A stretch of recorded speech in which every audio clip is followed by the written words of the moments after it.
মঙ্গলবার রাত আনুমানিক ৩টা ময়মনসিংহের ফুলবাড়িয়ায় আলম এশিয়া পরিবহনের বাসে এভাবেই আগুন দেয় দুর্বৃত্তরা। সিসিটিভি ফুটেজে দেখা যায় রাস্তার পাশে দাঁড়িয়ে থাকা বাসটির সামনে হেঁটে আসেন ৩ যুবক। সাথে থাকা দাহ্য পদার্থ বাসের সামনের অংশে ছিটিয়ে আগুন দিয়ে মুহূর্তেই দৌড়ে পালিয়ে যান তারা। মুহূর্তেই পুরো বাসে ছড়িয়ে পড়ে আগুনের লেলিহান শিখা। সে সময় বাসের মধ্যে পুড়ে মারা যান জুলহাস নামে এক বাস চালক। আর লাফিয়ে প্রাণে বাঁচেন বাসে অবস্থান করা এক নারী যাত্রী ও তার ছেলে। এ সময় গুরুতর আহত হন ওই নারী। পরে খবর পেয়ে ফুলবাড়িয়া ফায়ার সার্ভিসের কর্মীরা দ্রুত ঘটনাস্থলে গিয়ে আগুন নিয়ন্ত্রণে আনে। প্রায় ৪০ মিনিটের সময়ের মধ্যেই আমরা পরিপূর্ণ অগ্নি নির্বাপন করতে পারি।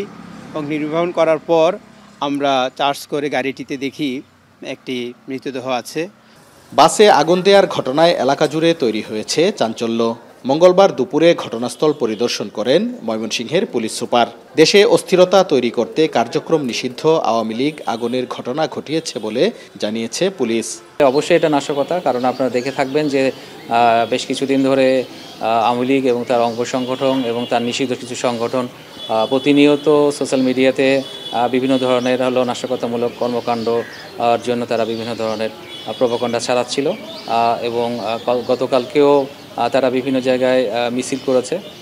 এটা তাদেরই হয়তো বা কাজ হয়ে থাকতে পারে। শনাক্ত করার আমরা চেষ্টা করতেছি এবং মামলা নিয়ে আমরা প্রয়োজনীয় আইনগত ব্যবস্থা নিই। নিহত জুলহাসের পরিবারে চলছে শোকের মাতম। সন্তানের এমন মর্মান্তিক মৃত্যুতে পাগল প্রায় মা সাজেদা খাতুন। আমার ছেলেরা যারা মারছে এই বিচারটা আমি চাই। আমার বুতের আরো যে কোনো দুঃখুনির মার জি বুঝছে এইরকম ধরনের কষ্ট যে না পায়।